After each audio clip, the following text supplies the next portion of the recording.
si entendemos paso o pasar como una relación entre dimensiones, existe una relación entre dimensiones porque hay una vida única, una esencia única y una conciencia única que está presente en todos los planos, niveles y dimensiones. En caso de que hablemos dimensionalmente de los distintos niveles de conciencia de la humanidad o del planeta, también hay una interrelación dimensional. ¿Por qué? Porque desde las dimensiones o planos superiores, la energía es vertida sobre las dimensiones o planos inferiores. Entonces, la energía desciende hacia los planos inferiores o dimensiones inferiores, dependiendo cómo nosotros estemos entendiendo ese símbolo, y en cierta etapa retorna hacia los planos superiores. Ese retorno es una etapa superior de las leyes dimensionales y dinámicas. Entonces, la relación entre planos, niveles y dimensiones existe absolutamente, solo que no como nosotros queremos imaginarlo, sino como realmente existe. Porque la personalidad y el ego suelen alimentar una cantidad de fantasías, ¿sí? de mitos respecto a, bueno, ahora voy a pasar a cuarta dimensión, me voy a sintonizar con cuarta dimensión. No, no, un ser no puede ir a ninguna dimensión donde no lo ponga la vida. Ah, claro, ahora muchos dicen, ya estamos para quinta. Claro, la cuarta no importa. Está deshabitada la cuarta, ¿no? ¿Para qué pasar a cuarta si podemos pasar a quinta? Es más, podemos proponer pasar a sexta directamente. Claro. Entonces, hay una cantidad de fantasías inherentes a los planos, a las dimensiones, a los niveles, que tenemos que aprender a descartar. Un ser no puede invadir una dimensión simplemente porque él está protegido por las leyes cósmicas, porque si entrara en contacto con una dimensión para la cual evolutivamente no está preparado, como conciencia quedaría fulminado. Quiere decir, se disolvería la conciencia y en el cosmos jamás se ha disuelto una conciencia. ¿Por qué? Porque el cosmos tiene filtros que impiden que un ser pueda entrar en contacto con planos, niveles y dimensiones para los cuales no está preparado, tanto hacia arriba como hacia abajo. Cuando una conciencia puede descender a ciertas dimensiones que están por debajo del rango dimensional en el cual actualmente está polarizada, es dentro de flujos de energía y bajo ley de servicio, que habilita a ese ser a hacer un pasaje dimensional para intervenir en dimensiones que ya evolutivamente trascendió. Las jerarquías interactúan continuamente con planos, niveles y dimensiones que evolutivamente trascendieron, pero no pueden ir arbitrariamente a cualquier plano, nivel o dimensión. Tienen que ser planos, niveles y dimensiones donde la jerarquía esté habilitada por la coordinación cósmica a ingresar y participar de ese campo de vida. Entonces, dicho de otro modo, cuando se habla de viajes cósmicos a la velocidad de la luz y todo lo demás, cuando se está hablando de ciertas condiciones o características, lo que no se tiene en cuenta es que las jerarquías no viajan. Las jerarquías no viajan a la velocidad de la luz para ir de un lugar al otro, de una dimensión a la otra, de un plano, nivel al otro. Las jerarquías lo que hacen es sintonizar en su propio eje de conciencia la ceremonia que las enlaza con aquel otro lugar. Mientras que nosotros entendemos participar de otros campos cósmicos como la ceremonia de viajar hasta ellos, que va a demandar técnica, va a demandar tiempo, ¿sí? Va a demandar, no sé, la vida entera, porque si una galaxia está a 100 años luz de nosotros, ¿cómo podríamos llegar, por más técnica que tuviéramos? Porque 100 años luz son 100 años, quiere decir... Un segundo. Entonces, ¿qué ocurre? La jerarquía no viaja, pero tampoco invade aquel otro lugar. Cuando una jerarquía tiene que manifestarse en otro plano, nivel y dimensión, lo que hace es sintonizar en su propio eje de conciencia el protocolo ceremonial que va a permitir que cuando se agote la ceremonia de adaptación, de empatía ¿sí?, la interacción con aquel otro lugar simplemente esté en aquel otro lugar. ¿Por qué? Porque el cosmos es interno. La jerarquía en su propio cosmos interno adapta la relación con el campo cósmico con el cual tiene que interactuar bajo su ley de servicio, e inmediatamente, terminado ese proceso de sintonía y adaptación, su conciencia se encuentra actuando en ese nivel. Por más que se encuentre a millones de años luz del campo donde en ese momento la jerarquía estaba interactuando.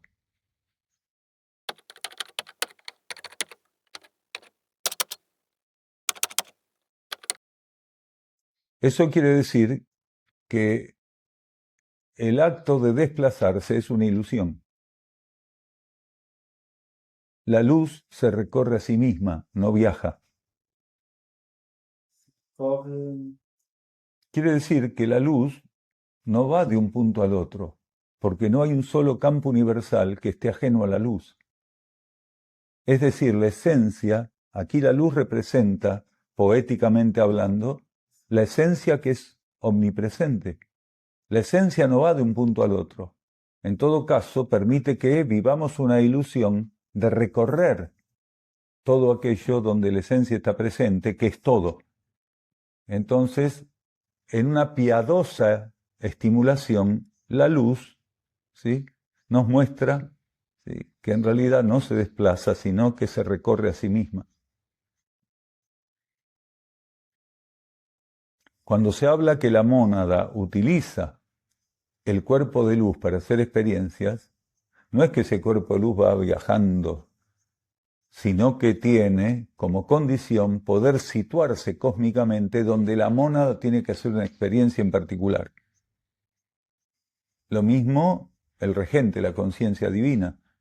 ¿Con cuál de las mónadas está, si tiene 7? ¿Va un rato con cada una? ¿Va un momento con cada una? Mira el reloj y dice, uy, hace como 5 años luz que no voy a ver aquella mónada. ¿Se entiende? Porque esto es algo que hay que llegar a mirar objetivamente. Es que... Estamos tan condicionados no tiempo y no espacio. Exacto. Entonces, ¿qué nos muestra el regente? Que atiende de un modo preciso a cada mónada. Que en realidad él está donde está cada mónada. Porque no está regido por esas leyes de tiempo y espacio. Pero solo a partir de ciertas informaciones, como puede brindar la cosmosofía respecto al regente y las mónadas, es que el ser gradualmente empieza a adaptar su conciencia para que un día tal vez se haga la pregunta, ¿y con cuál de las mónadas está el regente? Con todas. A la misma distancia de todas y con todas. Entonces ahí se rompe parte de esa callosidad de las leyes de espacio-tiempo, que son simplemente aspectos limitados y limitantes que la ley de karma impone al campo del ego y la personalidad. En el cosmos todo es muy diferente. O que o Daniel pode dizer acerca do seu próprio grupo de mónadas, visto que se tem conhecimento da sua consciência monádica, isto por afinidade também tem consciência das outras 6 mónadas?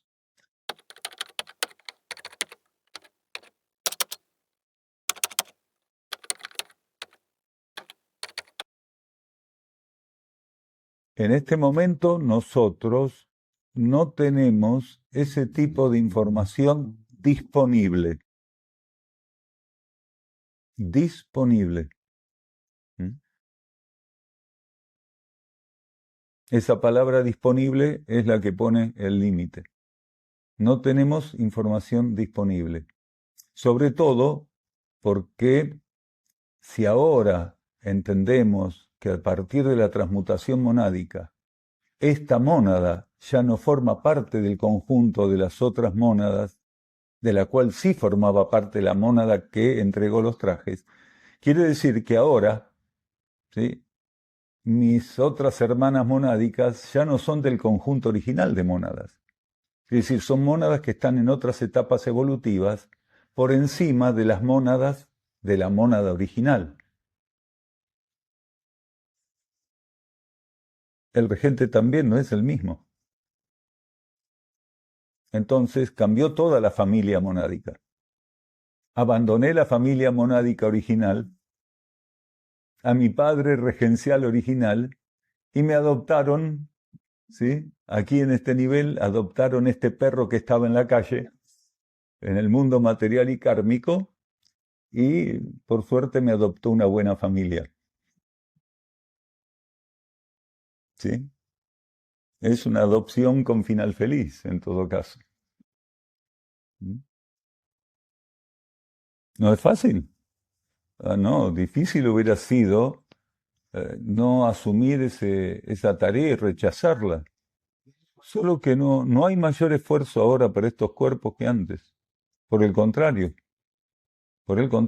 si había que hacer un trabajo más intenso para neutralizar las fuerzas disuasivas en nuestra conciencia, fue en la etapa donde la otra mónada era quien regía estos cuerpos. Esta mónada imprimió condiciones que, podemos decir de alguna manera, eran absolutamente complementarias con la disponibilidad que estos cuerpos ofrecían. Por lo cual, al haber una disposición de estos cuerpos a ese patrón de energía incondicional, la predisposición, la respuesta a lo que ocurrió como consecuencia es que el esfuerzo para estar ante las fuerzas de la materia es mínimo. Es mínimo. Independientemente de dolencias, de limitaciones de todo tipo, es mínimo. No tenemos una exigencia, un esfuerzo para estar ante lo que la vida coloca. Por el contrario, de algún modo simbólicamente podemos decir que no recordamos desde aquel momento de la transmutación monádica haber tenido que hacer un esfuerzo para aceptar lo que la vida colocara. Por el contrario, sino estar en predisposición continua para atender lo que la vida coloque. No importa de qué se trate, pero una predisposición continua.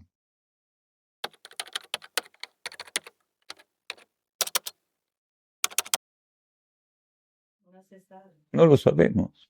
Mientras estos cuerpos sirvieran al plan evolutivo a través de otra transmutación monádica, no encuentro ningún problema, no hay problema para eso. Solo que no tengo información de eso. Es más, sería un milagro, dado el nivel de deterioro que tengo en mi cuerpo etérico físico, que pudiéramos volver a hacer ese proceso. Pero independientemente del nivel de deterioro, que forma parte del karma original de estos cuerpos, la mónada que tomó estos cuerpos ya lo tomó con un caudal kármico acumulado. Entonces, si fuera necesario y la energía considera que estos cuerpos están en condiciones de eso, por parte de esta personalidad no hay ningún problema, estamos disponibles. 24/7 los 365 días del año, ¿sí? Como hasta ahora. Así que no hay problema para eso. Pero no lo sabemos, no tenemos esa información. Consideramos que, de ser necesario que ciertas mónadas ingresen a la materia, existe una cantidad de cuerpos que pueden tener las condiciones básicas para ese proceso, ¿sí? Y que en todo caso tomar cuerpos que están en esta etapa etaria, a esta edad y con estas condiciones, debe ser muy excepcional.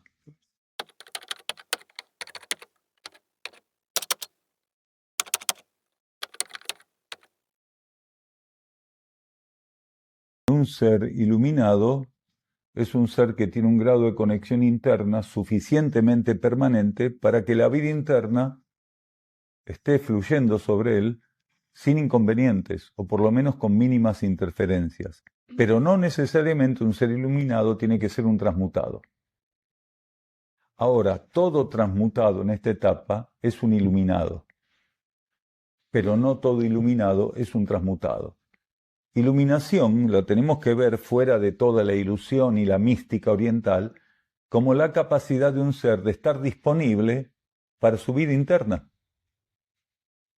Es solamente eso, un ser iluminado. Un ser que no está cerrado a su vida interna e identificado con la oscuridad de las fuerzas de la materia. La trascendencia de la identificación para con las fuerzas de la materia y la apertura a la vida interna es el camino de la iluminación. Y no se condice estrictamente con un nivel iniciático, sino con la predisposición y apertura para que un ser esté disponible para el flujo de la vida interna. Entonces, hay personalidades y egos que en distintas etapas pueden llegar a la iluminación, porque no es estrictamente en una misma etapa y en un mismo punto, sino en relación a su disponibilidad al tipo de rayo que está rigiendo la vida de ese ser, al linaje con el cual la mónada está ensayando. Pero en definitiva, iluminado es aquel que abrió la ventana y que permite que la luz lo inunde.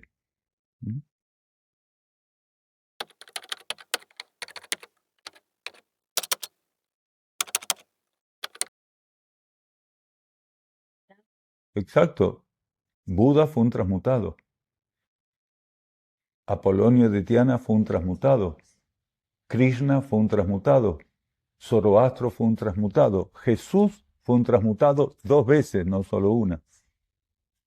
Entonces, la transmutación, que puede generar un impacto muy fuerte sobre la mente rígida o sobre el emocional muy rígido, es una herramienta cósmica universal, indispensable y utilizada desde siempre, no solo en la Tierra, en otros lugares, solo que con las características propias y necesarias a cada etapa.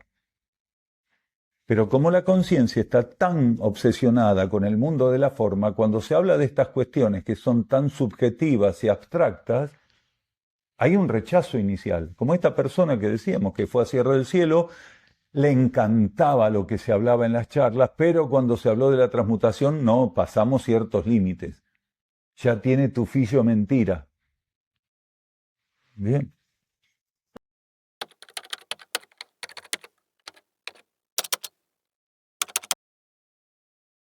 Es que es lo mismo, enfermedad y cura. Ahí tenemos que repreguntar. Si vos decís una enfermedad y comienza su proceso de curación o de cura, tenemos que ajustar el concepto de enfermedad.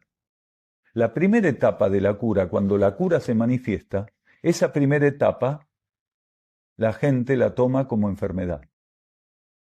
No existe la enfermedad como tal, existe el proceso de expresión de cura, de comienzo de un proceso de cura. Solo que a la primera etapa, que es la que impacta más en nuestra conciencia psíquica, le llamamos enfermedad. Tenemos que mudar en nuestra conciencia, ya que no podemos imponerlo en el marco de la humanidad. En nuestra conciencia tenemos que empezar a mudar esto de enfermedad y cura. No, cura en distintas etapas. La primera etapa es donde se manifiesta la cura, que equivocadamente llamamos enfermedad. Y luego empiezan otras etapas de la cura que pueden determinar, ¿sí?, de algún modo el borrado de los síntomas de la primera etapa. O no, porque un ser puede pasar todo un proceso de cura sin trascender la sintomatología y no por eso no estar viviendo el proceso de cura. La cura, ¿sí?, y los síntomas tienen una relación organizada y codificada internamente y kármicamente. Claro, es que si no, no hay otra forma de ver la cura.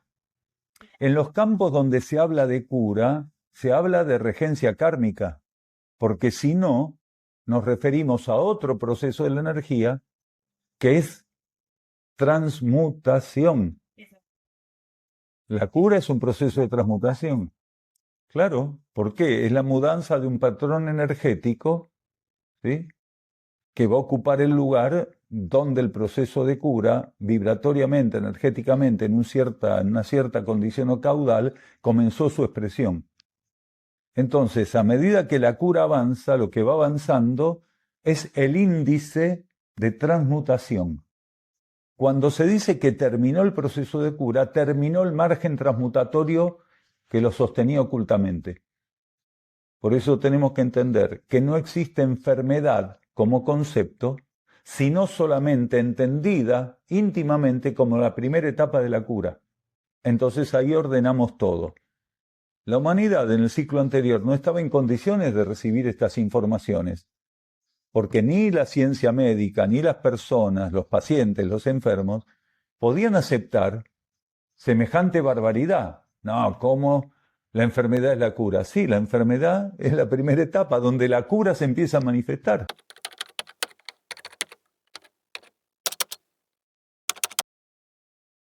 Porque aprovecharon el beneficio de transitar la cura. Hay seres que pueden tener el beneficio del tránsito de la cura y sin embargo, se mantienen refractarios o limitados para transformarse. La cura libera, retira cosas inservibles de nosotros, pero después, aprovechar evolutivamente el espacio, simbólicamente hablando, que la cura generó, es la responsabilidad de cada uno. Hay seres que sin importar la profundidad del proceso de cura, basta que el proceso esté en marcha o ya se haya agotado, avanzan sobre su propia transformación, porque aprovechan lo más mínimo, el espacio más mínimo de liberación que la cura ofrece, lo están aprovechando. Nadie sabe cuál es el margen que necesita un ser, si mucho, poco, medianamente, el retiro de lo inservible para poder transformarse. A veces un proceso de cura retira un mínimo de aspecto inservible mediante la transmutación y hace que el ser quede liberado y aproveche ese mínimo retirado para transformarse. Y otras veces un proceso de cura retira grandes volúmenes de elementos inservibles y el ser no aprovecha para transformarse.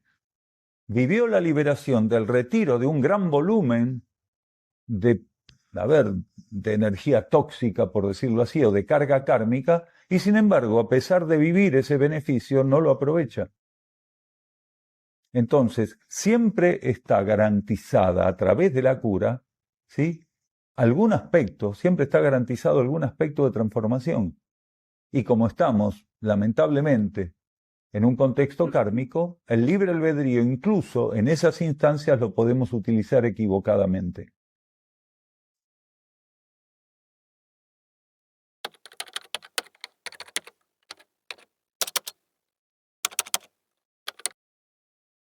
Cura significa la acción de leyes superiores sobre el campo donde supuestamente se está experimentando la enfermedad. Cura es liberación, es restauración de la relación arquetípica. No, psicofísica. Quiere decir, la cura tiene distintos niveles de interacción. Puede ser mental, emocional, física o psicofísica, o solo psíquica, o solo física.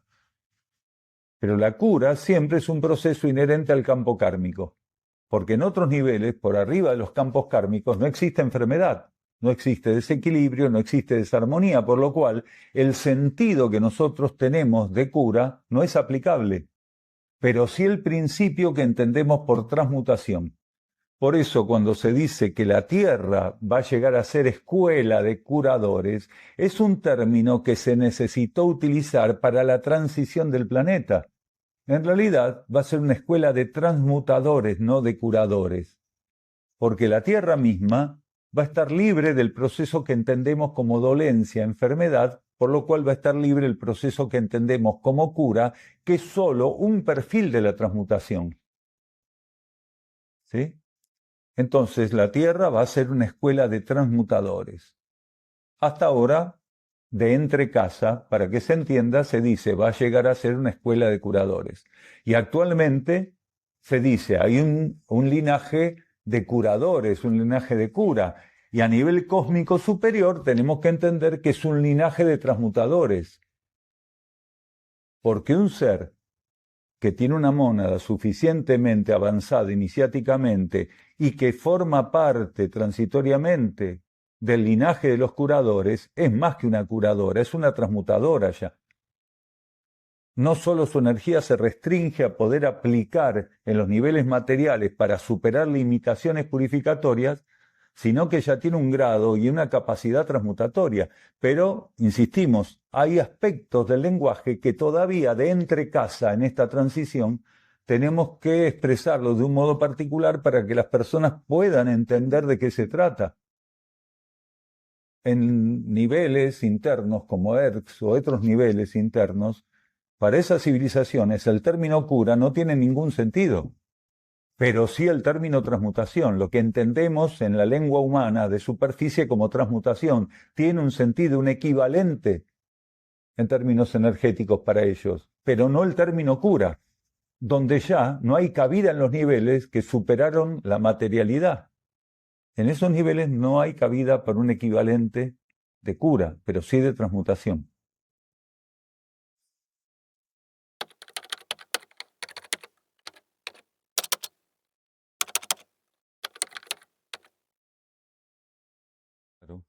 Porque existen distintos márgenes para la transmutación, para la cura.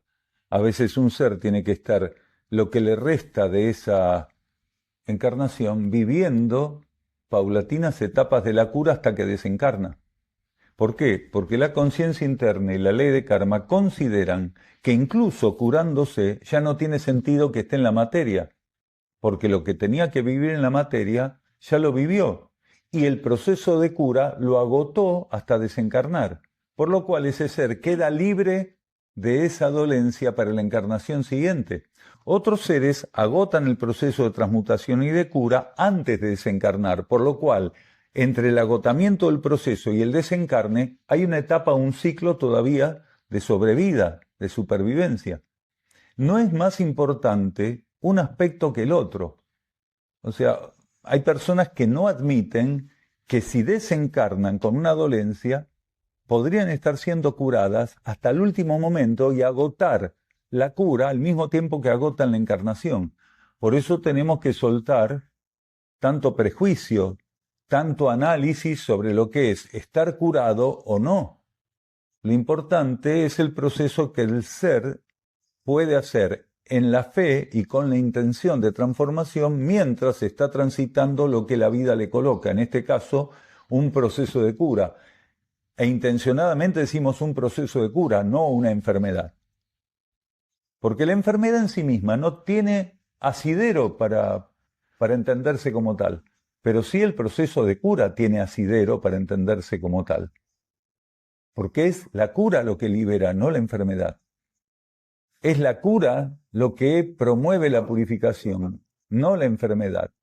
Pero mientras seguimos rígidamente entendiendo que la cura es una cosa y la enfermedad es otra, no vamos a estar en posibilidades de poner en armonía los dos procesos. Por eso es muy difícil que las personas acepten armónicamente la primera etapa de cura que llaman enfermedad. Bueno, ¿una expansión monádica puede convertirse en una jerarquía? ¿Está bien? ¿Dice expansión aquí? Sí. ¿Sí? Bien.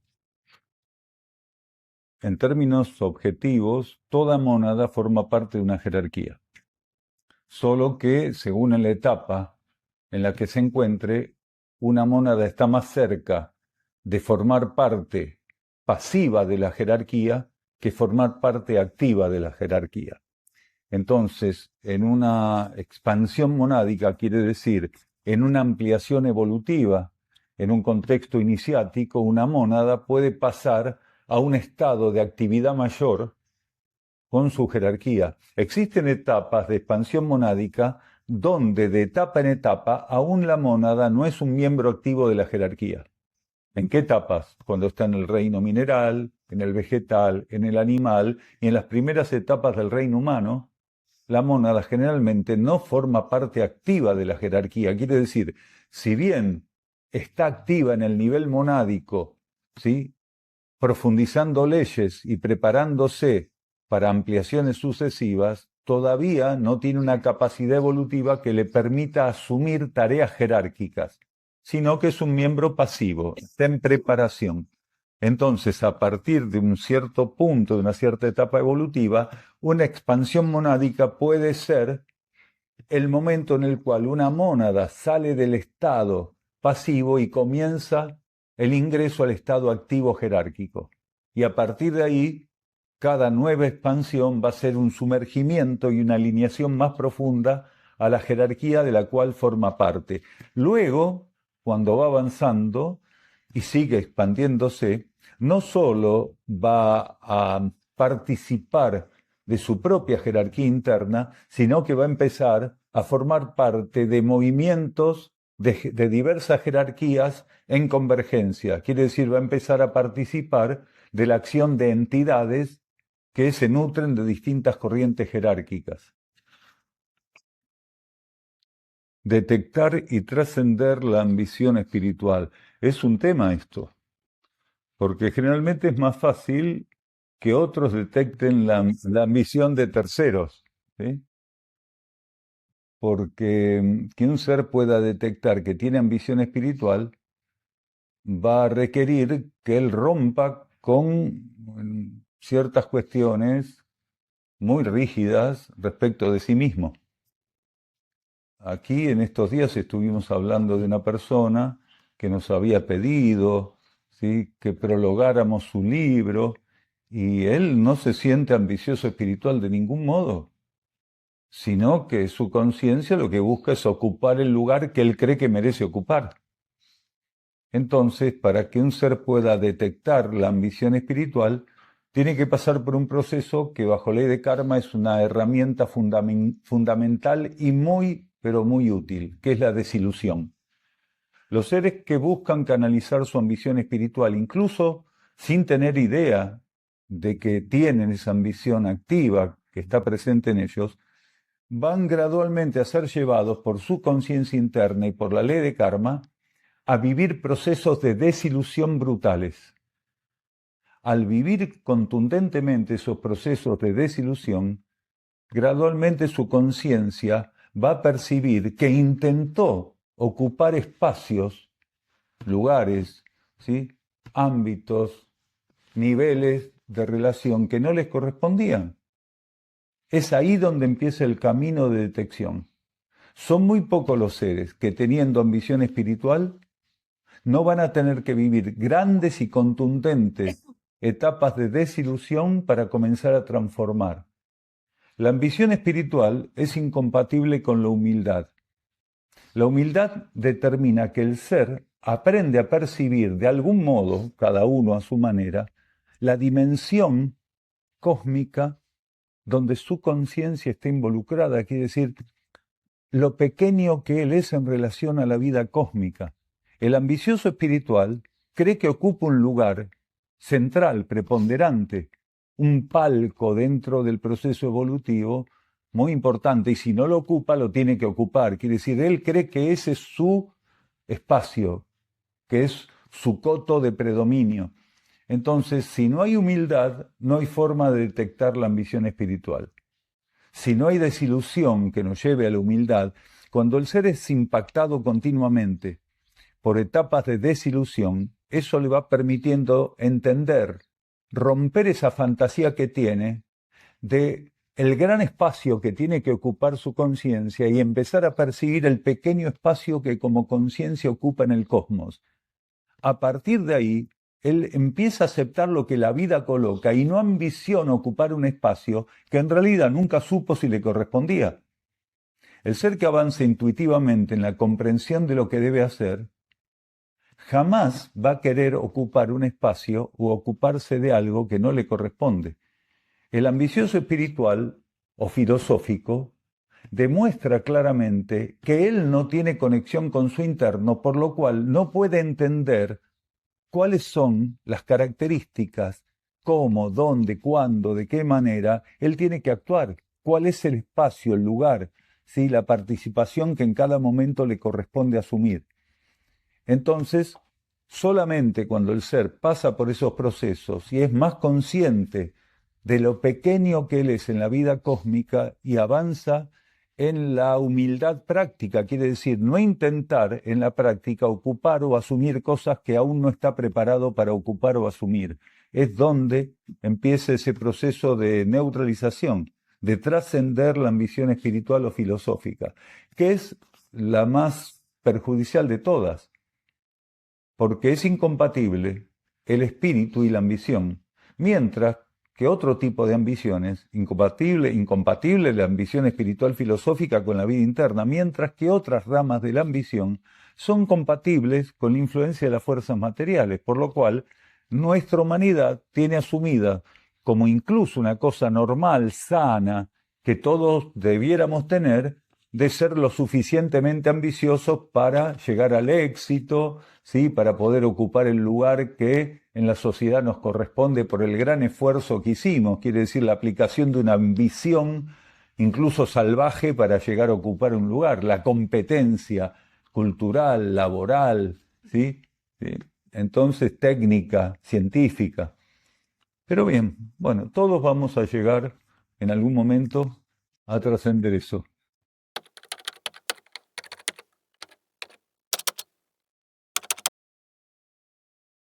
Es muy interesante porque antes de que nosotros viviéramos ese proceso de transmutación, prácticamente ya no había vestigios de ambición en nosotros.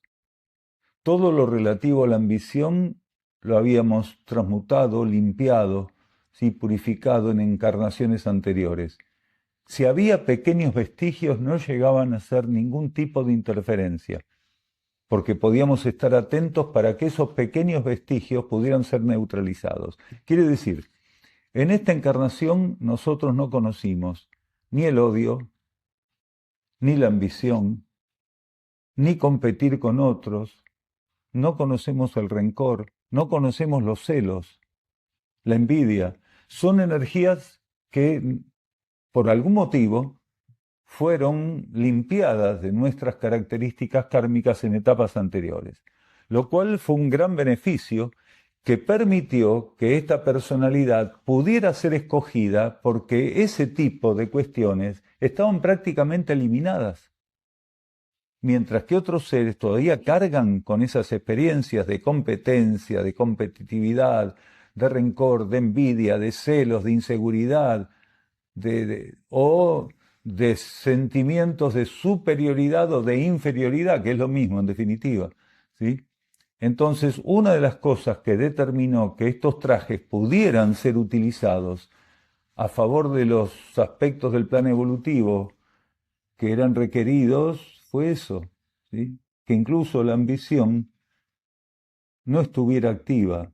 Insistimos, pequeños vestigios, pero que por ser pequeños, simplemente con percibir que buscaban afluir o surgir, eran neutralizados con facilidad. Y aprendimos a estar atentos para que cualquier vestigio de lo que fuera pudiera ser neutralizado sin grandes esfuerzos. Y actualmente no hay esfuerzos para neutralizar eso, simplemente porque no es lo que la vida nos propone para trabajar en nuestra conciencia. Entonces hay un momento donde se vive ese agotamiento de ese tipo de deficiencias de la personalidad y del ego. Y gran parte de los seres que están signados para servir van a tener que tener suficientemente agotados o controlados esos vestigios, esos remanentes de defectos kármicos de la personalidad, ¿no?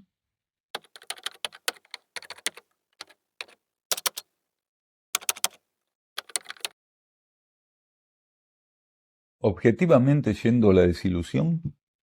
Objetivamente, sendo uma experiência de desilusão. Exacto. Hay que abrir dos rubros. Está aquel que al desilusionarse contundentemente, automáticamente comienza a percibir realmente lo que él es y su lugar. Pero hay otros que al desilusionarse pasan por problemas de subestimación. Comienzan a subestimar su potencial. Cuando no estaban desilusionados, se sentían lo más elevado, lo más grande. Y a partir de procesos de desilusión se fueron al otro extremo.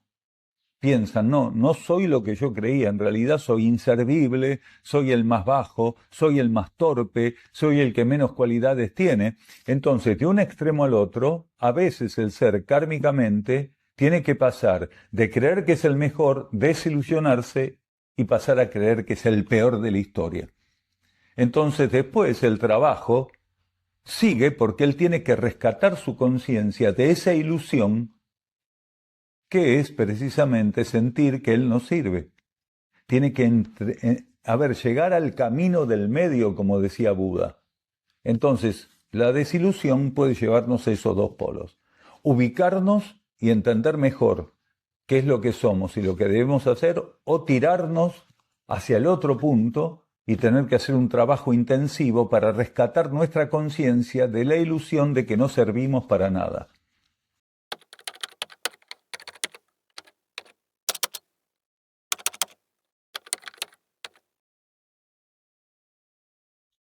Sí, lo que ocurre es que la experiencia de la desilusión tiene efectos muy amplios y diversos en cada ser.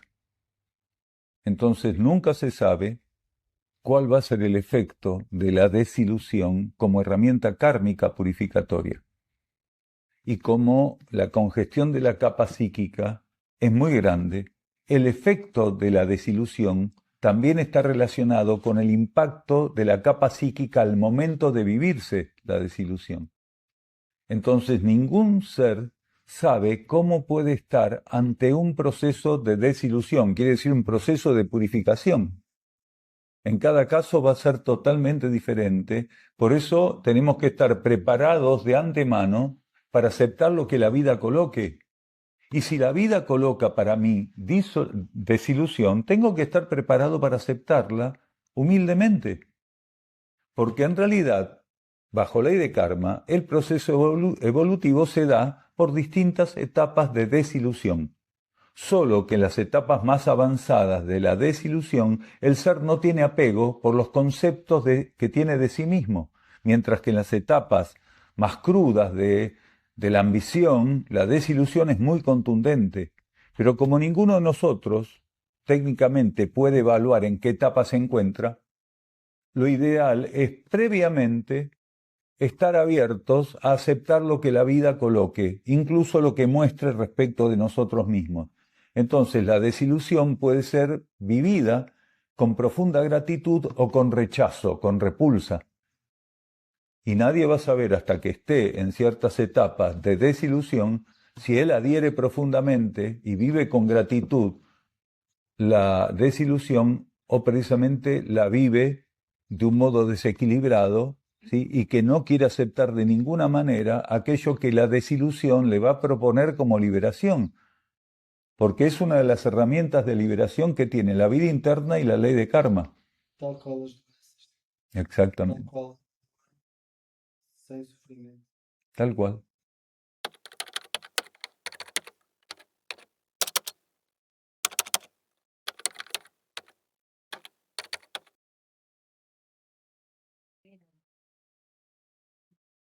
Ciertamente. O si era por ahí, no como nosotros creíamos que era esa etapa. Claro, que la forma que vos querías llevar adelante o que el camino que querías utilizar en esa etapa no era para vos o no era del modo en que lo querías transitar. A veces el camino es, lo reconocemos, pero la manera, la actitud de transitarlo es la equivocada.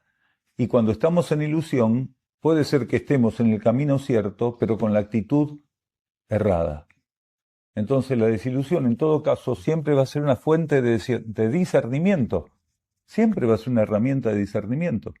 A partir de la desilusión nosotros vamos a tener una mayor, una mejor precisión respecto de ciertos aspectos de la realidad.